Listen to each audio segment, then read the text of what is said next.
Toda santa vez o Sabá quer aparecer. Colabora. Colabora comigo.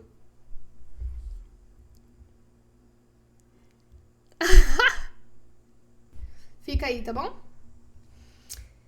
Gente, podemos começar então um vídeo sobre o aspecto da nossa sombra. É nesse vídeo que vai separar o joio do trigo. Pessoas que realmente querem ingressar nesse processo de individuação, das pessoas que não estão afim, porque a parte da sombra é a mais desafiadora. Elas não querem mais entender a partir do momento que é colocado sobre elas a responsabilidade sobre a vida delas. Enfim, são apenas as minhas opiniões e agora a gente pode começar de verdade. Vai ser a mesma pegada dos vídeos anteriores, tá? Vou colocar aqui os parágrafos que eu acho mais interessante e a gente vai discutindo ao decorrer do vídeo. E aí, eu quero deixar uma coisa clara que eu acho que eu não deixei, né? Essa parte aqui representa a página, né? Tá escrito página 222. Mas toda vez que tiver embaixo sem página, sem a especificação da página, significa que ainda é da página 222, como é esse caso. Até chegar a 23, que eu mudo, essa daqui 23 também, essa daqui já não é mais uma página, é uma explicação. Então, que fique bem claro. Então, para a gente iniciar, eu vou começar com esse parágrafo. Por meio dos sonhos, passamos a conhecer aspectos da nossa personalidade que, por várias razões, havíamos preferido não olhar muito de perto. É o que o Jung chamou de realização da sombra. Ele empregou o termo sombra para essa parte inconsciente da personalidade, porque realmente ela quase sempre aparece no sonho sob uma forma personificada. Aqui a gente já tem uma informação muito interessante. Vou até grifar. Quase sempre aparece sobre uma forma personificada. Significa... O que aparece? Eu vou perguntar pra você. O que aparece? Responde aí. A sombra. Ele não é só entrão. Ele gosta de miar e ele gosta de atenção. Ele exige atenção. Sabá? Ele quer ficar aqui. Gente, ele miou. Sorry. Sorry, não dá. Ele é difícil. Ele é um gato difícil. Não sei qual que é o signo dele, tá? Mas ele é difícil. Olha como ele é. Ele não tá nem ligando. Ele fica olhando o passarinho que fica ali, sabe? Então, aqui a gente já começa muito bem. A sombra não é o todo da personalidade inconsciente. Representa qualidades e atributos desconhecidos ou pouco conhecidos do ego. A gente sabe que a sombra costuma aparecer de uma forma personificada nos sonhos. E agora a gente também sabe que ela pode representar qualidades e atributos desconhecidos ou pouco conhecidos do ego. Isso daqui também é uma coisa bem interessante. Quando uma pessoa tenta ver a sua sombra, ela fica consciente e muitas vezes envergonhada.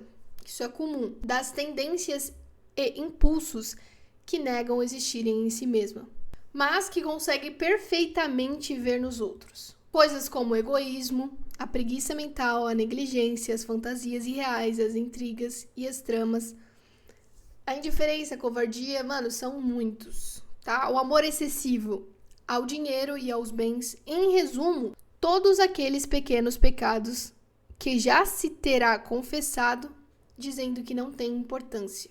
Ninguém vai perceber. E de qualquer modo, as outras pessoas também são assim. Isso aqui é uma armadilha e tanto, tá? Se convencer, mentir para si mesmo que aquela ação não vai influenciar em nada, que aquele hábito todo mundo tem. Se você se enche de raiva quando um amigo aponta um defeito, pode estar certo de que aí se encontra uma parte da sua sombra, da qual você não tem consciência. Mas o que dizer quando é o próprio sonho, juiz interior do próprio ser, que nos reprova? Começa, depois, um lento e doloroso processo de autoeducação. Tarefa que, pode-se dizer, equivale psicologicamente aos trabalhos físicos de Hércules. A sombra não consiste apenas de omissões. Isso aqui é importante. Olha só. apresenta-se muitas vezes como um ato impulsivo ou inadvertido, antes de se ter tempo para pensar e rompe a observação maldosa. A decisão errada é tomada e confrontamos-nos com uma situação que não tensionávamos criar conscientemente. Uma visão ampla permite que você perceba que não faz sentido agir impulsivamente. Então, uma pessoa impulsiva, eu sou impulsiva. No caso, eu era muito impulsiva, agora eu melhorei. E quando eu era impulsiva, eu sentia uma necessidade, né, de expressar aquela impulsividade. Minha personalidade era igualzinha da Rochelle, a mãe do Chris. De todo mundo odeia o Chris. Era igual. Eu brigava com todo mundo.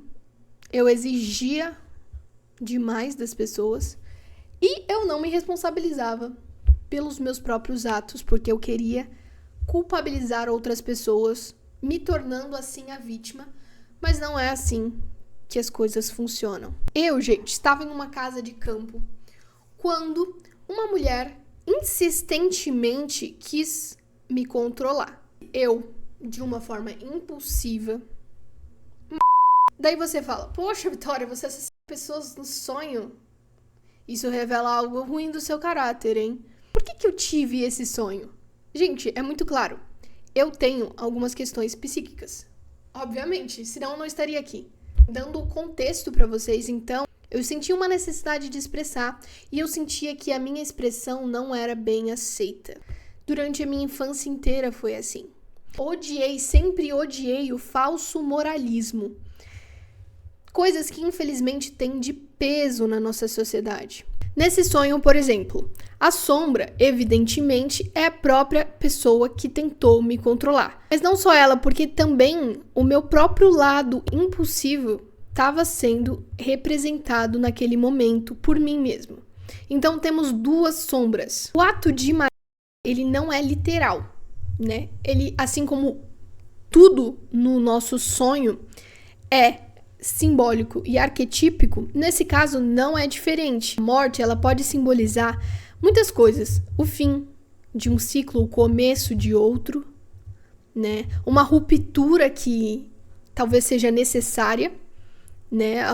Algumas pessoas, no caso, os animais, eles caçam para se alimentar, então sempre tem alguma coisa ali por trás. E no contexto desse meu sonho, era porque a pessoa queria me prender e eu já não estava com muita paciência, então dei fim. Gente, o trabalho da individuação é reconhecer as coisas que não são boas. Eu sempre fui agressiva, sempre fui impaciente, certo? E são coisas que eu venho trabalhando aqui através da espiritualidade, filosofia e psicologia. Esses são realmente os meus 3 pilares que fizeram eu melhorar como pessoa. Exatamente por esse motivo, eu admiro muito o trabalho do Jung. Porque o que ele faz? Ele incentiva você a buscar os seus próprios problemas. Ele incentiva você a buscar as suas próprias pendências, as suas próprias sombras e tratar elas, integrando elas. Existe uma outra desvantagem na projeção da nossa sombra. Se a identificarmos como os comunistas ou como os capitalistas, por exemplo, uma parte da nossa personalidade permanecerá no lado oposto. Resultado é que sempre involuntariamente faremos coisas por detrás de nós mesmos, apoiando esse outro lado. E assim, sem querer, estaremos ajudando o nosso inimigo.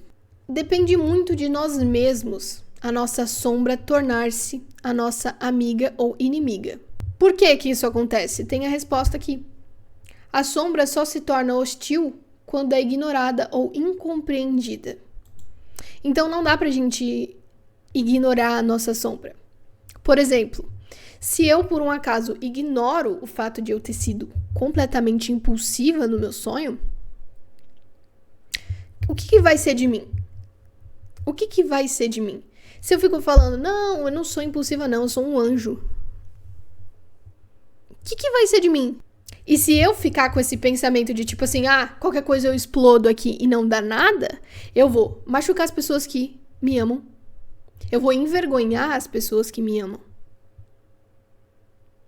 e eu vou me autodestruir como consequência. Mais clara e a mais pesada de todas é justamente eu me autodestruir nesse processo.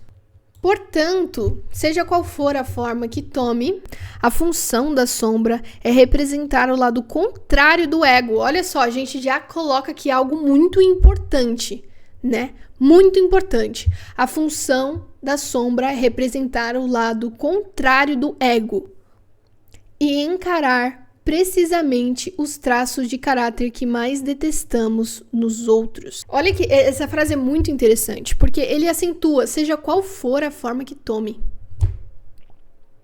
Significa que o que nós precisamos do equilíbrio, mas não um equilíbrio falso. Não. Um equilíbrio verdadeiro. A consciência dos seus atos. Não é para todo mundo. O problema teria fácil solução se pudéssemos integrar a sombra na nossa personalidade consciente, tentando apenas ser honestos e usar a nossa lucidez. Há um impulso de tamanha força na nossa sombra que a razão não consegue triunfar. Uma experiência amarga ainda vinda do exterior pode ocasionalmente ajudá-la. Isso daqui é muito importante, gente. Precisa ser honesto. Honestidade. Precisa ser honesto. Não é porque é certinho, não. É porque você não vai conseguir sair desse lugar se você ficar mentindo para si mesmo. E essa parte aqui também é muito complicada, porque veja bem, uma experiência amarga ainda vinda do exterior pode ocasionalmente ajudá-la. O que isso significa? Porque o diabo, a tentação, o demônio, como alguns cristãos chamam, ele sempre vai ficar falando, não, vai, bebe mais um pouco. E pode ocasionalmente ajudar a sombra a tomar ainda mais força na mente daquela pessoa. É como se fosse necessário um tijolo cair na nossa cabeça para conseguirmos deter os ímpetos e impulsos da nossa sombra. Às vezes, uma decisão heróica pode alcançar o mesmo efeito, mas esse esforço sobre-humano só é possível quando o grande homem dentro de nós, o self, ajuda o indivíduo a realizá-lo. E o self, minha gente, é muito simples. Com meditação você consegue, observando os seus sonhos, analisando, não como uma verdade absoluta, não como uma verdade absoluta, mas apenas analisando, tentando encontrar o significado, o simbolismo, os arquétipos. Fazendo isso, você consegue estreitar os laços com o grande homem que existe dentro de você. Eu sou uma pessoa que pesquisa muito sobre o espiritual. E o que eu penso sobre esse grande homem? Na minha visão, é o nosso eu superior, é o nosso guia espiritual. Aquilo que todo homem tem, todas as pessoas têm um guia espiritual. Que o Jung chamou carinhosamente de self, o grande homem. O que se revela? O que se revela aqui, afinal, então? Tá ligado? Se revela que, independente de qual seja o nome, self, guia, eu superior, universo, independente de qual seja o nome, opera de uma forma muito boa a nosso próprio favor. Nem sempre é satisfatório aprender sobre nós mesmos. Então, o self, os guias, o eu superior, ele ensina o que a gente precisa, não o que a gente quer. O self, o guia, o eu superior vai lá, te mostra uma coisa. Se você ignorar, você vai ficar rodopiando no mesmo lugar. Se você aprender com aquela lição que eles lhe forneceram, você vai ficar cada vez mais seguro de si. E como consequência, mais seguro para as outras pessoas. É aquilo que eu estou vivendo e que o Jung deixou de herança pra gente. Quando o Jung chamou de sombra um determinado aspecto da personalidade inconsciente, referia-se a um fator relativamente definido. Mas, por vezes, tudo que o ego desconhece mistura-se à sombra, incluindo as mais valiosas e nobres forças. Isso daqui é muito interessante, gente. Isso aqui é muito interessante. Eu, pelo menos, acho, tá?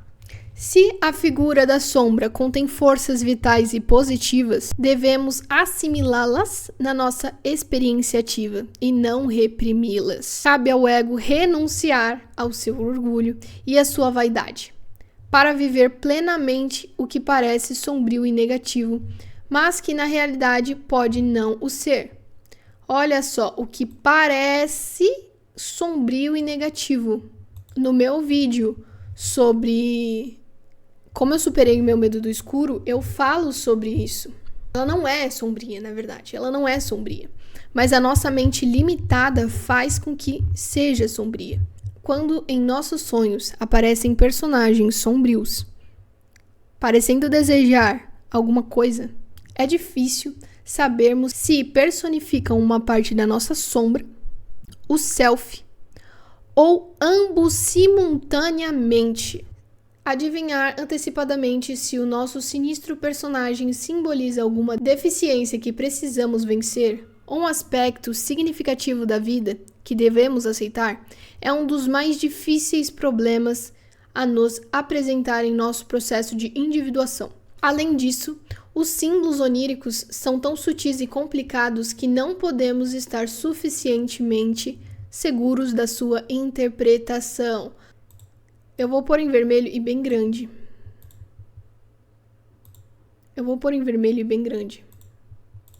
Não podemos estar suficientemente seguros da sua interpretação. Nesse caso, tudo que se pode fazer é aceitar o desconforto que nos traz uma dúvida de ordem ética, evitando decisões e compromissos definitivos e continuando a observar os sonhos. A descoberta do inconsciente é uma das maiores dos últimos tempos. Mas como reconhecimento da nossa realidade inconsciente implica um processo honesto de autocrítica, além de uma reorganização de vida, muitas pessoas continuam a comportar-se como se nada houvesse acontecido. É preciso muita coragem para levar o inconsciente a sério e enfrentar problemas que ele desperta. É assim que terminamos esse episódio. Eu vou fazer uma live nessa semana. Se tudo der certo, eu farei uma live essa semana, que a gente vai falar sobre os 4 vídeos que eu postei, incluindo esse que eu vou postar agora. A gente vai conversar tudo aquilo que foi apresentado e a gente vai conectar todas essas informações que foram ditas, tá? E aproveitando pra gente tirar dúvidas que são necessárias também, né? Eu vou fazer várias lives, tá, gente? Porque a live é um formato que eu gosto bastante. Comenta se você vai estar na live. E eu dou mais informações, talvez, pelo Instagram ou pela comunidade aqui no YouTube. Então, fica atento na comunidade e fica atento lá no meu Instagram, que eu já vou fazendo as programações da semana pra gente comentar a respeito de todos esses aspectos da realidade que são muito misteriosos. Muito obrigada, curte, compartilha, comenta aqui o que você achou desse episódio. Acrescente algo que você acha que faltou também, fique à vontade. Se inscreve e ativa o sininho, tá bom? Até a próxima.